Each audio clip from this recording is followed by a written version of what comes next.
Hello दोस्तों, एक बार फिर से स्वागत है आपका अपने चैनल लेटेस्ट ऑन फार्मेसी में। फ्रेंड्स, इस लेक्चर में स्टार्ट कर रहे हैं बी फार्मेसी 6 सेमेस्टर का एक बहुत ही ज्यादा इंटरेस्टेड एंड इंपॉर्टेंट सब्जेक्ट जो कि आपका है बायो फार्मास्यूटिक्स एंड फार्माकोकाइनेटिक्स। सो इसमें आज इसका फर्स्ट लेक्चर हम देखने वाले हैं जो कि है इंट्रोडक्शन टू बायो फार्मास्यूटिक्स। थोड़ा लेक्चर लेट जा रहा है, सो डोंट वरी, हम जल्दी से जल्दी इसको भी कवर कर लेंगे। सो आपको परेशान होने की कोई जरूरत नहीं, बस आप हमारे साथ बने रहिए एंड हम बी फार्मेसी को इजी एंड टू इजी बनाते चलेंगे। इस लेक्चर में हम बात करेंगे बायो फार्मास्यूटिक्स की आखिर ये होता क्या है एंड इसके एप्लीकेशन क्या क्या है एंड इसमें कुछ डिफिनीशंस हैं, इंपॉर्टेंट डिफिनीशंस, उसको भी हम डिस्कस करेंगे। बात करते हैं हम बायो फार्मास्यूटिक्स की। इसमें हम क्या, जैसे एक फार्माकोकाइनेटिक्स भी आता है एंड बायो फार्मास्यूटिक्स। तो यहाँ पर जैसे आपने बायोलॉजी पढ़ रखा है एंड बायोटेक्नोलॉजी भी हम पढ़ रहे हैं, तो वहां पर bio and technology, bio and logy and bio and pharmaceutics means क्या है, इसको भी हम ऐसे ही सेपरेट करके पढ़ेंगे जिससे हमको आसानी से समझ में आ जाए कि आखिर बायो फार्मास्यूटिक्स है क्या। अब यहाँ पर आप देखिए, बायो का मतलब आपको पता है कि कोई भी लिविंग बींग्स होता है, जैसे एनिमल हो गया या ह्यूमन हो गया, तो ये क्या आपके हो जाते हैं लिविंग बींग। अब यहाँ पर आ रहा है फार्मास्यूटिक्स। फार्मास्यूटिक्स आपने ऑलरेडी पढ़ रखा है, उसमें आपने टेबलेट्स पढ़ा है, सिरप पढ़ा है, एलिक्सिर पढ़ा है, इंजेक्शन पढ़ा है and different type of means जो वो डोसेज फॉर्म है। जैसे हम सिरप यूज करते हैं, जैसे पैरासीटामॉल का सिरप भी आपको मिलता है एंड टेबलेट भी आपको मिलता है, वो क्या हो गया आपकी ड्रग डिजाइन में different type of dosage design. Bio pharmaceutics जो आपका है उसमें हम इसी को पढ़ते हैं, मीन्स कोई भी जो आपका ड्रग डिजाइन है उसका जो एनिमल मीन्स जो भी ह्यूमन बीइंग है, जो लिविंग बीइंग है, उस पर क्या एफिकेसी है, क्या इफेक्ट दे रहा है, इसी को हम पढ़ते हैं बायो फार्मास्यूटिक्स में। अब यहाँ पर थोड़ा सा आप एक पॉइंट समझ लीजिए, जैसे आपका जो फार्मास्यूटिक्स था उसमें क्या आप ड्रग लेते थे, मीन्स एक आपका एक्सिपिएंट होता है एंड आपका जो एक आपका एपीआई होता है जो कि आपका एक्टिव फार्मास्यूटिकल इंग्रेडिएंट हो जाता है, जिसको हम क्या कहते हैं, ड्रग, मेन ड्रग जो आपकी होती है। तो यहाँ पर उसको आप फॉर्मुलेट करते हैं एंड फार्मुलेशन में आपको क्या है, ड्रग की एक कोई डोज मिलती है, वो क्या है टेबलेट फॉर्म में भी हो सकती है एंड लेकिन वहां पर क्या पॉइंट आता है, वो रिलीज नहीं हुई, मीन्स वो ड्रग आपने डिजाइन कर रखी है कि इसको हमें इंटेक करना है। अब वो इंजेक्शन फॉर्म में है तो आप इंजेक्शन के तौर पे लेंगे, अगर टेबलेट फॉर्म में है आप टेबलेट के तौर पे लेंगे। बट अब आपने उसको ले लिया, मान लीजिए किसी भी एडमिनिस्ट्रेशन रूट से आपने उसको लिया, ओरल एडमिनिस्ट्रेशन से आपने ले लिया, तब वहां पर ड्रग रिलीज होगी, उसका डिसोल्यूशन होगा, उसका डिकम्पोजिशन होगा, मेटाबॉलिज्म होगा, ड्रग बाउंड करेगी एंड उसका एक्सक्रेशन होगा। मीन्स ये क्या होगा, उसका जो भी एक्सिपिएंट से जो उसको हेल्प कर रहे थे, ये प्रोसेस हो गई। अब जो मेन ड्रग थी आपकी, उसका क्या हो रहा है, यहाँ पर उसका एब्जॉर्प्शन होगा, उसका सिस्टेमिक में क्या होगा, सर्कुलेशन में हो जाएगी, वहां पर उसका डिफ्यूजिशन मीन्स उसका डिस्ट्रीब्यूशन होगा एंड इलिमिनेशन मीन्स इन दोनों को कॉम्बाइंड प्रोसेस में हम क्या कहते हैं, डिपोजिशन। एंड ये अभी आपको हम इंपॉर्टेंट जो डिफिनीशन है हमारी, उसमें भी इसको हमने इंक्लूड कर रखा है। तो यहाँ पर ये सारे प्रोसेस जो हो रहे हैं, उसके बाद ड्रग आपकी एब्जॉर्ब हुई, सिस्टेमिक सर्कुलेशन में गई, डिस्ट्रीब्यूशन हुआ, फिर वो साइट ऑफ एक्शन पर गई एंड उसने क्या दिया, रिस्पॉन्स दिया। अब रिस्पॉन्स के बाद उसमें कुछ साइड इफेक्ट्स भी दे देते हैं, जैसे कुछ ड्रग आपको, तब ये सारा आपका क्या हो जाता है, ये आपका आ जाता है फार्माकोकाइनेटिक्स। अब ये जो फार्माकोकाइनेटिक्स, ये आपका क्या है, कोलॉजिकल प्रोसेस है, आपने फार्माकोलॉजी में पढ़ रखा है फार्माकोकाइनेटिक्स एंड फार्माकोडायनेमिक्स। तो यहाँ पर जो आपका फार्माकोकाइनेटिक्स एंड फार्मास्यूटिक्स का ये दोनों को कंबाइन कर देते हैं, तो ये आपका हो जाता है बायो फार्मास्यूटिक्स। यहाँ पर आपको मेन यही पढ़ना चाहिए, जो कोई भी आप ड्रग डिजाइन कर रहे हैं उसका आपको क्या रिस्पॉन्स मिल रहा है, क्या थेरेप्यूटिक एफिकेसी मिल रही है, उसी को हम पढ़ते हैं बायो फार्मास्यूटिक्स में। अब यहाँ पर आप एक डिफिनीशन देखिए, आप इसको पढ़ेंगे आपको अच्छे से समझ आ जाएगा। जैसे biopharmaceutics is the study of factors influencing the amount the rate of drugs that reaches the systemic circulation and the use of this for information to optimise the therapeutic efficacy of drug product. अब यहाँ पर क्या कह रहा है, जो आपका biopharmaceutics है उसमें हम क्या करते हैं, जो फैक्टर्स हैं, जैसे आपका टेम्परेचर हो गया, प्रेशर हो गया, पार्टीशन कोएफिशिएंट, जो कि आपने फिजिकल फार्मास्यूटिक्स में पढ़ रखा है, मीन्स वो आपका क्या हो गया, फार्मास्यूटिकल मीन्स फार्मास्यूटिक्स में आपने इसको पढ़ा हुआ है।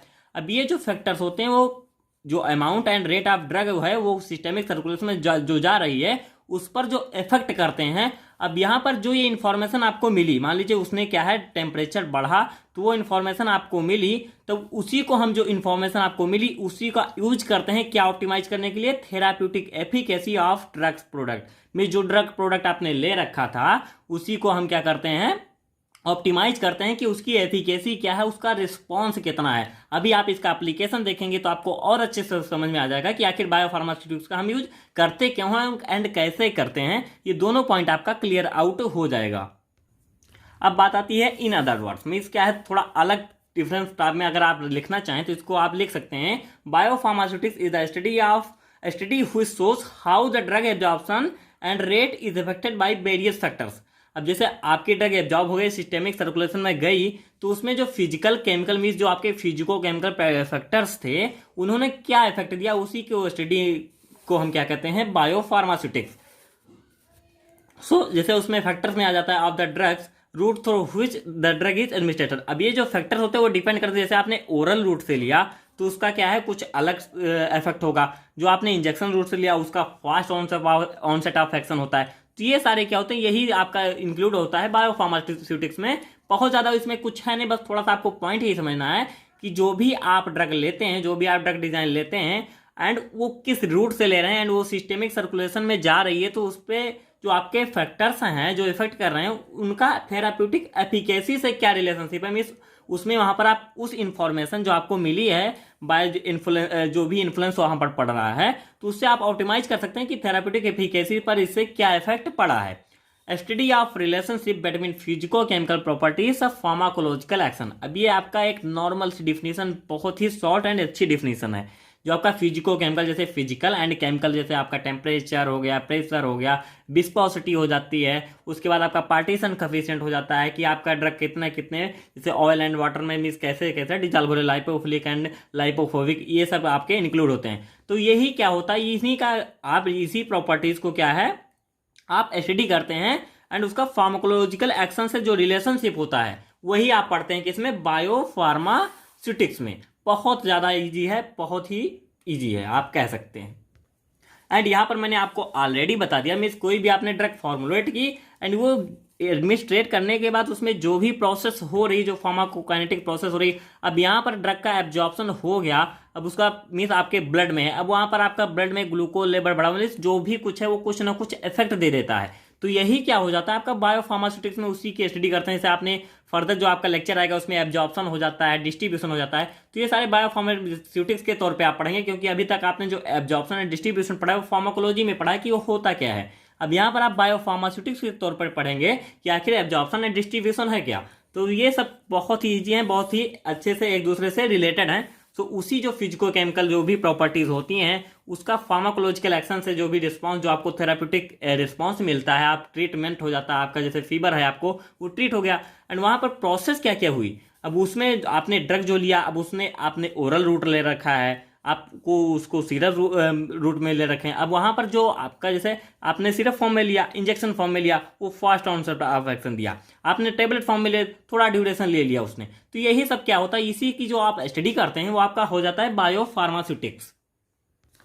अब यहां पर हम बात कर रहे हैं इसके एप्लीकेशन की। अब एप्लीकेशन आपको समझ में आ गया, आप अच्छे से समझ जाएंगे कि बायोफार्मास्यूटिक्स क्या होता है, क्यों यूज करते हैं। The principle of biopharmaceutics are utilized to obtain the required action from the formulation। अब इस टॉपिक को आप समझिए कि इसका मतलब क्या होता है।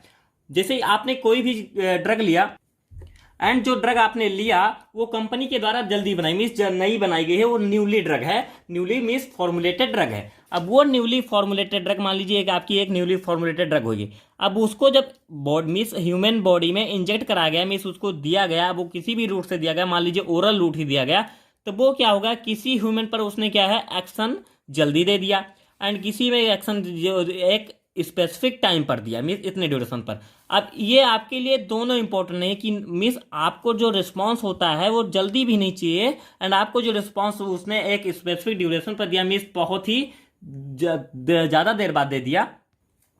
तो यही जो रिलीज प्रोसेस हो रही है उस ड्रग की, जो लेकिन ये ड्रग आपकी क्या है, न्यू ड्रग है, आप यहाँ पर इसकी टेस्टिंग कर रहे हैं। तो ये जो रिलीज हुई किसी एक ह्यूमन पर्सन में वो क्या है जल्दी रिलीज हो गई, किसी एक में वो जाकर थोड़ा टाइम लेकर रिलीज हुई। तब ये आपके दोनों ये आपके लिए इंपॉर्टेंट नहीं है, क्योंकि जो आपको चाहिए उसका जो फॉर्मुलेशन जो आपने बनाया उसका एक स्पेसिफिक चाहिए, जिससे कि एक मीन्स एक ही ड्यूरेशन पे वो हर एक बंदे पे एक्ट करे। तो यहां पर इसका कहने का मतलब क्या है, मैं जो भी आपने न्यूली ड्रग बनाई है, अब मैं एग्जांपल के तौर पे बता रहा हूं कि आपने कोई न्यू ड्रग बनाई है, उसका रिलीज मीन्स किसी बंदे में जल्दी हो गया, किसी में ज्यादा देर से हो रहा है। तो ये आपके लिए ये दोनों पॉइंट इंपॉर्टेंट नहीं, आपके लिए क्या इंपॉर्टेंट है, जो आपने ड्रग बनाई उसमें क्या होता है, जो बायोफार्मास्यूटिक्स होता है उसका क्या एम होता है, उसी को यूटिलाइज करना to obtain the required action, mean जो उस रिक्वायर्ड एक्शन है उसको उसमें प्राप्त करना होता है, जो भी आपकी फॉर्मुलेशन होती है। ये आपका पॉइंट हो जाता है बायोफार्मास्यूटिक्स का, कि उसमें आप बायोफार्मास्यूटिक्स में क्या पढ़ते हैं कि जो रिक्वायर्ड एक्शन चाहिए आपको वही आपको मिले। अब किसी में वो एक्शन जल्दी आ जा रहा है, किसी में जो आपकी ड्रग है वो जल्दी रिलीज हो जा रही है, किसी में वो वही टाइम ले रहा है। तो ऐसा रहेगा तो आपका बायोफार्मास्यूटिक्स में हम इसी के अकॉर्डिंग डिजाइन करते हैं कि जो आपको रिक्वायर्ड एक्शन है वो एक स्पेसिफिक एक निश्चित टाइम पर आपको मिले। नेक्स्ट आपका आता है, अब यहां पर पॉइंट है, principle of biopharmaceutics are utilise to study the bioavailability of new ingredient. अब यहां पर मान लीजिए आपका कोई टैबलेट है, एग्जाम्पल के तौर पे आप समझिए, ये आपका कोई टैबलेट है। अब इसमें एक इंग्रेडिएंट पड़ रखा है, ये मान लीजिए इसमें इंग्रेडिएंट क्या है, ए। अब यहाँ पर आप ए इंग्रेडिएंट की जगह पर मान लीजिए कोई कंपनी इसको फॉर्मुलेट करती है मिस दूसरे तौर पे, वहां पर इसने इंग्रेडिएंट में कुछ डिफरेंस कर दिया, दूसरा इंग्रेडिएंट डाला बी। अब यहाँ पर जो भी इंग्रेडिएंट चेंज हो रहा है उससे क्या होना चाहिए, यहाँ पर उसके जो आपका न्यू फॉर्मुलेशन होना चाहिए उसकी बायोअवेलेबिलिटी में क्या है, कोई भी चेंज नहीं होना चाहिए। जो भी इनिशियल फॉर्मुलेशन है उसी के अकॉर्डिंग इसकी बायोअवेलेबिलिटी होनी चाहिए। सो प्रिंसिपल ऑफ बायोफार्मास्यूटिक्स ये क्या कहता है, utilise to study the bioavailability of new ingredient. जो आप न्यू इंग्रेडिएंट ले रहे हैं उसकी भी बायोअवेलेबिलिटी जो आपका प्रीवियस इंग्रेडिएंट था उसी के अकॉर्डिंग होना चाहिए। ये आपका बायोफार्मास्यूटिक्स के अकॉर्डिंग लिया जाता है। During change in initial formulation भी, जो भी इनिशियल फॉर्मुलेशन थी उसमें आपने इंग्रेडिएंट को क्या है, चेंज कर रखा है, चेंज कर दिया है, तो क्या होता है उसमें आप बायोफार्मास्यूटिक्स में इसकी स्टडी करेंगे कि जो बायोअवेलेबिलिटी होनी चाहिए, जो इंग्रेडिएंट आप चेंज कर रहे हैं उसका इस पर कोई इफेक्ट नहीं होना चाहिए। नेक्स्ट है, during formulation if it is wishes that to change the route of administration of any drug substance. अब यहाँ पर आप क्या करें, मान लीजिए किसी कंपनी ने टैबलेट फॉर्म को क्या है उसी ड्रग या मेडिकेशन को इंजेक्शन फॉर्म में देना चाहती है, तब यहाँ पर क्या होगा, 10 principle of biopharmaceutics are utilise to study the bioavailability of the drug.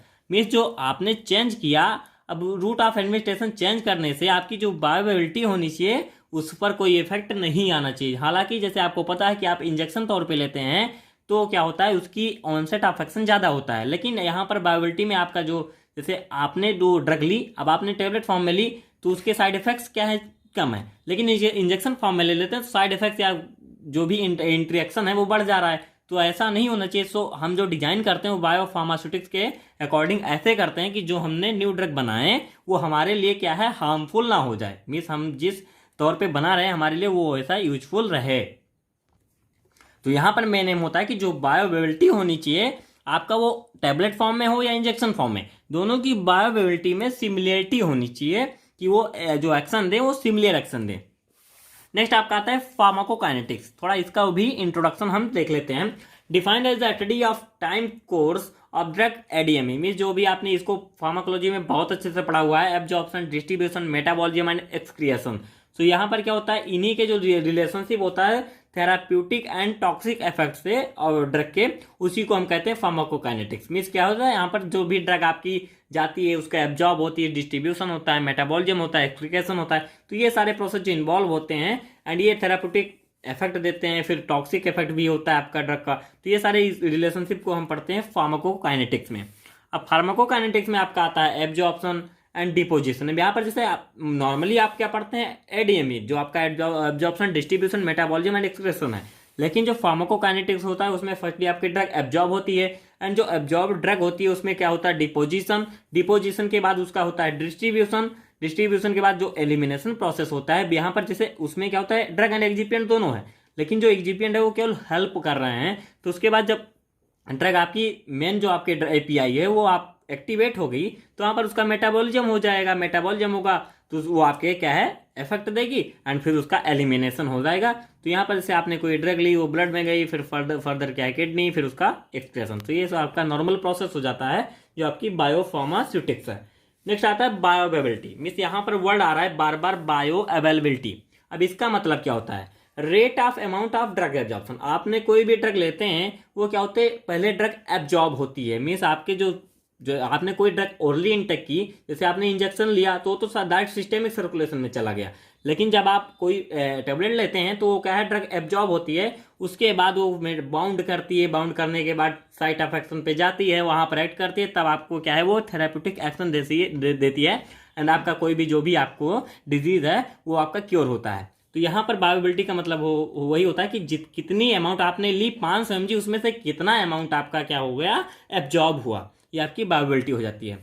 अब आता है एब्जॉर्प्शन। सो एब्जॉर्प्शन क्या होता है, movement of drug from its site of administration to systemic circulation. Mean site of administration से सिस्टेमिक सर्कुलेशन तक drug जो movement करती है उसी को हम कहते हैं एब्जॉर्प्शन। अब यहाँ पर जो आपकी ड्रग मूवमेंट में आपने ओरल टेक किया, अब वहाँ पर वहीं से आपका एब्जॉर्प्शन स्टार्ट हो जाता है।